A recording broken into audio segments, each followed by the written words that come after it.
उदयपुर के जागरूक प्रहरी समस्त पत्रकार बंधुओं से बहुत बहुत धन्यवाद और आभार। एक तो आपने देखा होगा कि मध्य एशिया में अमेरिका, इजराइल और ईरान के बीच में जो युद्ध चला, उस युद्ध से पूरी दुनिया प्रभावित हुई। आप सब जानते हैं कि वहीं से पेट्रोल, डीजल, गैस की सप्लाई दुनिया में विभिन्न देशों को मिलती रही है और मुझ से ही आया करती थी। और उन परिस्थितियों में भी जब दुनिया में अनेक देशों में भयावह स्थिति थी, विकराल स्थिति थी, अफरा तफरी की स्थिति थी, उन सब के बावजूद हमारे देश के प्रधानमंत्री आदरणीय नरेंद्र मोदी जी ने बड़ी सावधानी से, रणनीतिक कौशल से और अपनी आपसी समन्वय तालमेल के आधार पर और हमारे यहाँ पर आपूर्ति सुनिश्चित कराई। और अभी युद्ध तो शांत हुआ, लेकिन फिर भी कभी भी स्थितियाँ कैसी भी बन सकती है, इसकी संभावनाएं भी आज उसे नकार नहीं सकते। कभी भी ऐसी स्थिति आ सकती है। और इस समय हमारे देश के प्रधानमंत्री जी ने आह्वान किया आम नागरिकों का कि आप अपना व्यवस्थित जीवन जिएं, संयमित व्यवस्थाएं बना करके रखें, व्यर्थ किसी भी प्रकार का ऐसा कार्य नहीं करें कि जिससे पेट्रोल की फालतू खपत हो, डीजल की फालतू खपत हो, गैस की फालतू खपत हो। इसको तो करना नहीं चाहिए संयमित रूप से, लेकिन किसी की आवश्यकता में कोई कटौती नहीं होगी, किसी को किसी प्रकार की समस्या नहीं आने दी जाएगी। ये मोदी की गारंटी है, ये सुनिश्चित है। लेकिन व्यवस्थित तरीके से जीवन जिएं, ऐसे कुछ 7-8 बिंदु हम सबको दिए हैं। तो ये एक बहुत अच्छी बात है कि देश को संयमित जीवन, व्यवस्थित जीवन, अपनी आवश्यकताओं की पूर्ति पूरी, किसी प्रकार की मतलब कमी नहीं रहने दी जाएगी, ये सुनिश्चित करने का काम किया। इसके लिए हम प्रधानमंत्री जी का बहुत बहुत धन्यवाद देना चाहेंगे। दूसरा, हमारे राजस्थान के सम्मानीय मुख्यमंत्री आदरणीय भजनलाल जी शर्मा ने ये प्रयास किया कि हिंदुस्तान सरकार ने जो योजनाएं दी है और राज्य सरकार ने जो योजनाएं दी है, उनका लाभ आम नागरिकों को मिले, ज़रूरतमंद को मिले। हम चाहते हैं कि इस राजस्थान का प्रत्येक व्यक्ति समृद्ध बने, कोई अभाव में नहीं रहे।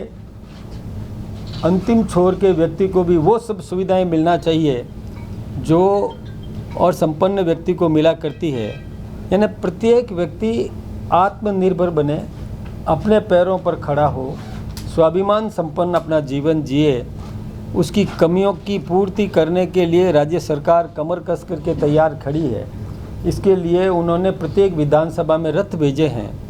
उस रथ में सरकारी अधिकारी, कर्मचारी भी हैं और ये जो जागरूक नागरिक है उनका भी आह्वान किया, जनप्रतिनिधियों का भी आह्वान किया कि जनप्रतिनिधि भी उस रथ के अंदर जो बुकलेट्स है जिनमें योजनाओं का वर्णन किया गया है, उसमें कई और चित्र है जिसमें बताया गया है कि किसको किस प्रकार का लाभ दिया जा सकता है, वो सब जानकारी जनता को देने के लिए विभिन्न विधानसभाओं में वो रथ जा रहे हैं।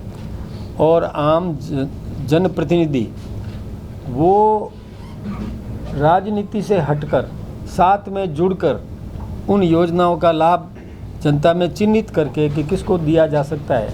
जिस प्रकार से कोई प्रधानमंत्री आवास योजना का लाभ किसको मिल सकता है, तो नाम जुड़वाने का काम करे। किसी के घर में शौचालय का निर्माण नहीं हुआ, उसका नाम जुड़वाने का काम करे। किसी को खाद्य सामग्री का उसमें नाम जुड़वाने का है तो उसको जुड़वाने का काम करे। कहीं पर किसी प्रकार का अभाव है तो उसकी पूर्ति करने का काम करे। किसी को प्रधानमंत्री मुद्रा योजना से लाभ दिलवाया जा सकता है, कोई कुटीर उद्योग लगाना चाहे तो उसको किस प्रकार से लाभान्वित किया जा सकता है, वो उसका प्रयास चल रहा है। कुटीर उद्योग लगाए, मुद्रा योजना ले, बैंकों से ऋण दिलाना है ताकि वो एक आम व्यक्ति भी समृद्ध हो सके, अपने पैरों पर खड़ा हो सके।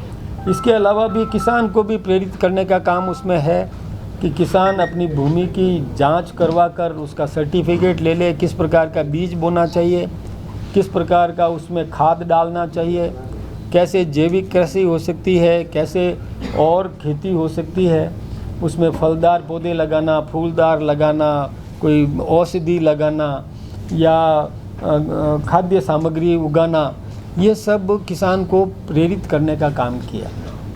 किसान को और किस प्रकार से हम समृद्ध कर सकते हैं उसकी योजनाएं भी उसमें है। उसमें मजदूर को कैसे मजबूत किया जा सकता है उसकी योजनाएं हैं। मजदूर का पहले पीएफ कट जाता था और मजदूर नौकरी छोड़ के दूसरे स्थान पे जाता था तो उसका पैसा डूब जाता था। प्रधानमंत्री जी ने ये कोशिश की कि एक मजदूर का एक अकाउंट रहेगा और वो अकाउंट उसके साथ चलेगा, भले ही वो 10 जगह नौकरी छोड़ के जाए, अकाउंट उसका जिंदा रहेगा और वही अकाउंट चलेगा, तो उसका पैसा डूबेगा नहीं, उसका पैसा उसको मिलेगा। ये व्यवस्था की कि मजदूर भी मजबूत होना चाहिए, किसान भी समृद्ध होना चाहिए और इंडस्ट्रियलाइजेशन भी करने का काम किया कि किस प्रकार से औद्योगिक विकास, ये एक उद्योग लगता है तो उस उद्योग से कई लोगों को रोज़गार मिलता है। और विशेष रूप से अपने इस पर्वतीय क्षेत्र के अंदर तो पर्यटन को भी विकसित करने का काम किया है। एक पर्यटन के यदि विकसित होता है तो पर्यटक आएगा तो वहाँ की टैक्सी चलेगी, वहाँ की होटल चलेगी, वहाँ के ढाबे चलेंगे, वहाँ की चाय की कैबिन चलेगी और वहाँ की दुकानें चलेगी, तो रोज़गार इस इलाके में प्राप्त होगा। ऐसे प्रयास हमारे राजस्थान के मुख्यमंत्री भजन लाल जी शर्मा भी कर रहे हैं। वो इंडस्ट्रियलाइजेशन करना चाहते हैं ताकि प्रॉस्पेरिटी बढ़े, अपने इलाके में संपन्नता बढ़े। इसके निमित्त प्रयास चल रहे हैं। मैं आप मीडिया के माध्यम से भी ये चाहूँगा कि आम ये जो अभी प्रयास चल रहा है सरकार का, उसमें आप भी सहभागी बने, अपना योगदान दें ताकि अंतिम छोर के व्यक्ति को भी हम समृद्ध कर सकें, उसको मजबूत कर सकें। इस दिशा में हम कुछ अच्छा काम कर सकें।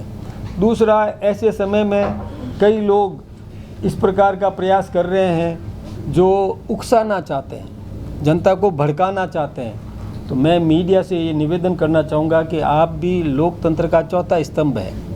विधायिका, कार्यपालिका, न्यायपालिका के बाद में आपका बहुत बड़ा एक आधार है जो समाज को जागृत करने में अपनी बहुत बड़ी भूमिका निभा सकता है।